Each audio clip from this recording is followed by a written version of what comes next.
তারপর তুমি এত উদাস কেন? সবই ঠিক ছিল, কিন্তু মনে হচ্ছে কি যেন একটা ব্যাপার। সেটা ঠিক বলেছো। আচ্ছা কেমন হতো যদি একটা উড়াধুরা প্রেম কাহিনী দেখতে পারতাম? উড়াধুরা প্রেম, সেটা আবার কেমন? ধরো একটা নায়ক থাকবে আর থাকবে একটা নায়িকা, আর নায়ক তার হৃদয় খুলে নায়িকাকে বলবে ভালোবাসি ভালোবাসি ভালোবাসি। ওরে বাবা, জিনিসটা তো অনেকটাকে দিলে ফলে মুড়ির মতো শোনাচ্ছে। আরে না, এটা একটা উড়াধুরা প্রেম, কোনো ব্যথা নাই, কোনো লজিক নাই, শুধুই ইমোশন। তাহলে চলো দেখে আসি এরকম একটি বাংলার উড়াধুরা প্রেম।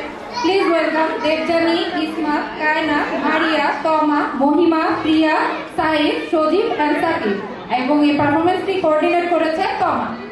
Let's welcome everyone.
রূপবানদের রূপের বাহার আর প্রেমের ঝটকায় রহিম মিয়াদের মনের নেটওয়ার্ক এখন পুরোপুরি জ্যাম।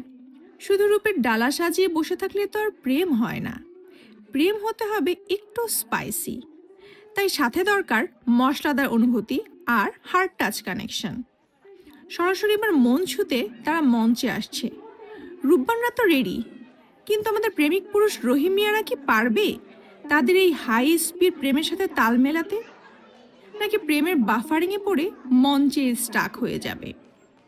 চলুন দেখি এই ডিজিটাল যুগে রূপ আর প্রেমের এনক্রিপ্টেড কেমিস্ট্রিতে মঞ্চে কতটা আগুন লাগে।